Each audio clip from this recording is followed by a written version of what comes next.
Okay, that's our mission, clean up PJ now. Without further ado, I would like to invite Cynthia Gabriel, who is founding director and executive director of C4.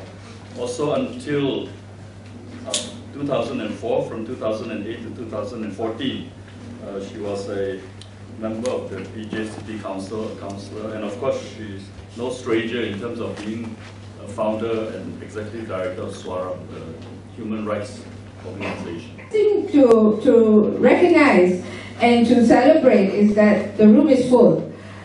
We weren't sure whether we should open the next block of rooms because we weren't really sure how PJ residents would react to this immediately. Someone asked me when I sent the app whether this is a gotong royong that we are planning to do. Now, it's a gotong royong of sorts. It's a gotong royong for us to get organized. And this is really where we celebrate Petaling Jaya residents coming together.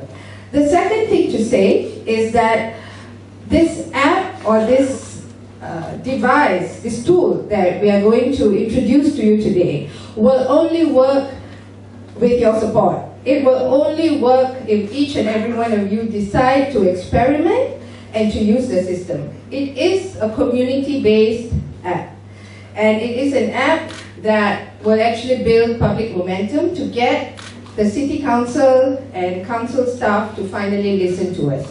Now, how will we do all these things?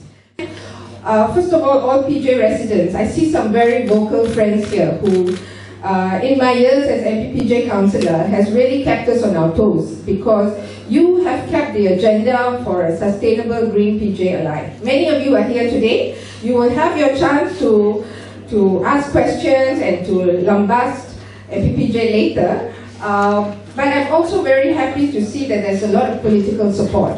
Political support is important because we actually need YBs, ADUNs and MPs here to talk to PJ residents about why we need to build our own body of evidence, why we need to drive transparency through a public service delivery system that has been closed. Because how many of you have lodged complaints with MPPJ before? 1, 2, 3? How many? Indirectly. No? Yeah, okay, that's most of you. Now, have you got your nombor rujukan from MPPJ after that? No. Yes, right? Yes. Because that's about the only efficient thing in the system that within 24 hours you would get a nombor rujukan. But the problem begins right after.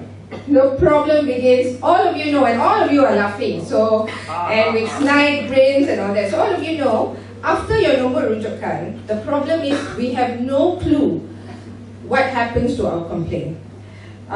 We try to chase after council officers, we try to chase after councillors, former councillors like Richard Yeo and myself, to try to solve the problem. But there is a very fundamental problem that we're trying to deal with. MPPJ is not short of money. It's the second richest council in the country after DBKL. It has a budget of about 370 million for the year 2015. That's really huge. It has a staff size of about 2,000 staff. But it's unable to actually deal with some of the things we saw in the video. It's unable to look at potholes, for example. The rainy season has caused potholes on major roads in PJ like Jalan Templar, Jalan Gasing, and so on. And every time someone drives through a pothole which is deep enough to affect the suspension of their tires, we get phone calls all around, we get Facebook postings and so on. But there is something fundamentally wrong with the system when, despite resources and funds, the problems are not able to be solved. Now, there's a range of problems. There's delays, there's shoddy workmanship, there's contractors that get the job and don't know how to do the job that they are entrusted to do. There's a range of problems here.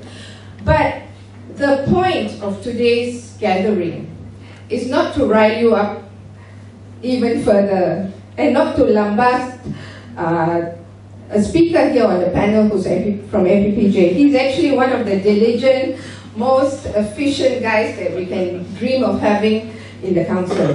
But the point really is for us to start sharing our own problems online using technology, using our smartphones, using our computers and our internet to start filing complaints via this app and via a website that we have created called MyCleanCity. I'll go through the process of how this is done. But we also have a chance today to talk to the EXCO from local government about some policy recommendations that we may want to make. And we also have a chance to talk to our ADUNs and our MPs. Not all of them are from PJ. We even have an MP from Kedah. But the problems are the same everywhere. The problems of public service delivery is a huge problem that we have to tackle with. Now, it's not so much about closing a pothole or trying to get illegal dumping organized and resolved. It's about improving accountability in local government. It's about knowing that as ratepayers, we all pay rates to our city council to get our urban services sorted out. So it's really about ensuring that the money we pay to the council is returned with quality services. And how do we do that?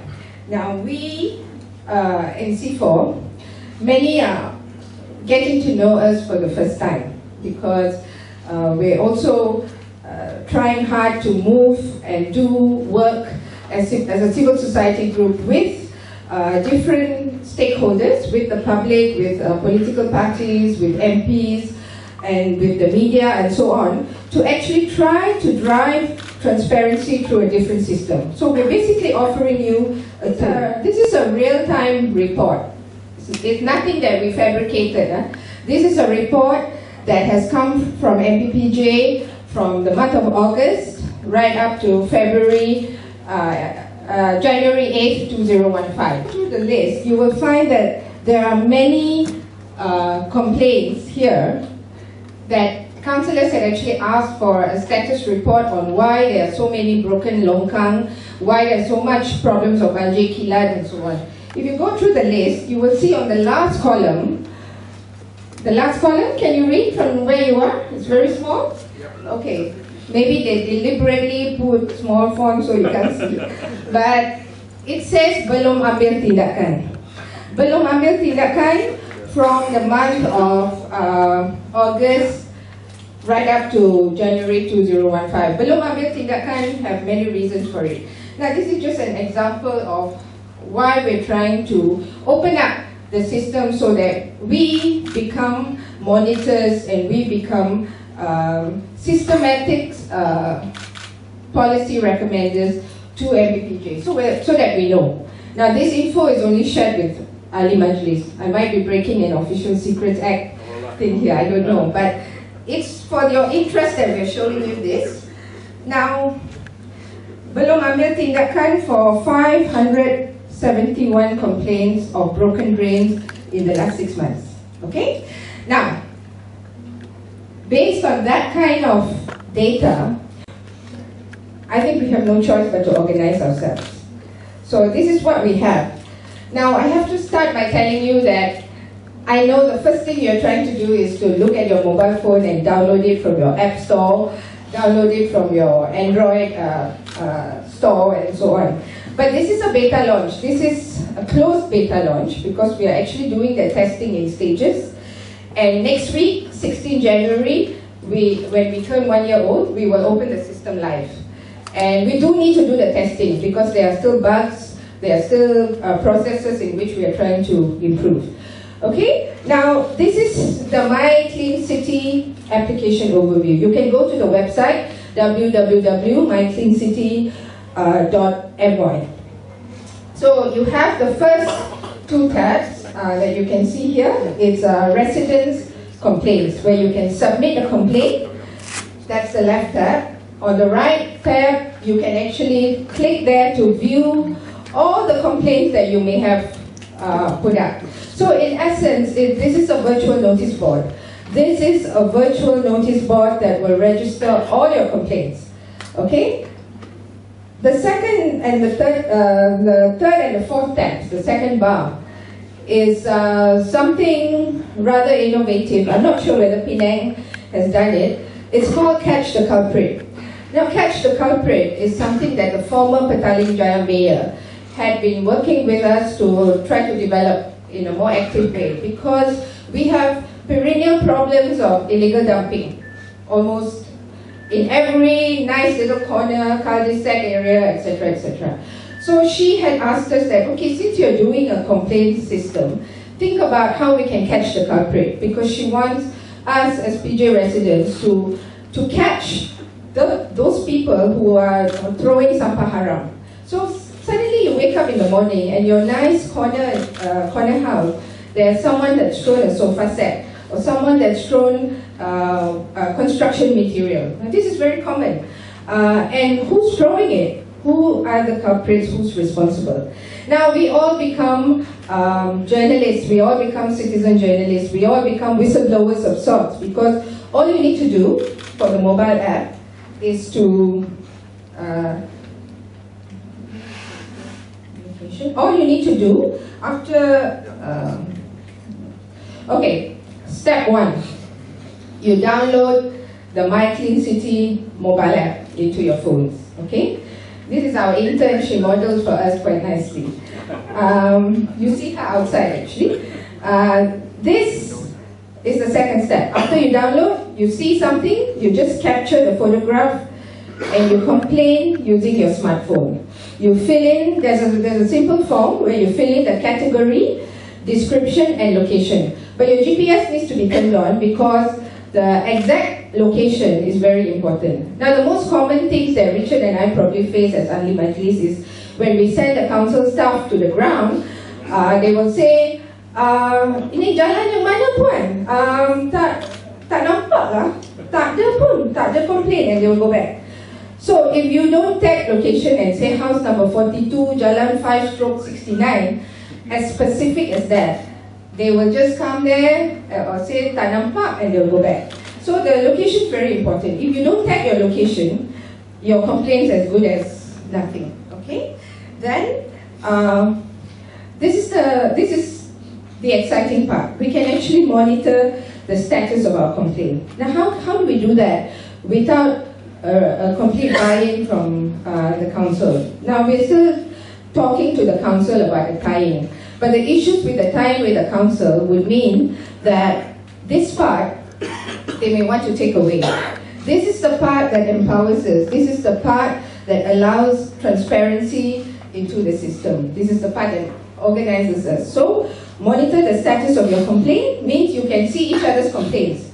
And we will put up the list of service level times, or what you call SLA, service level agreements of the council. Let's say a pothole takes 7 days to be fixed, or 72 hours to be fixed.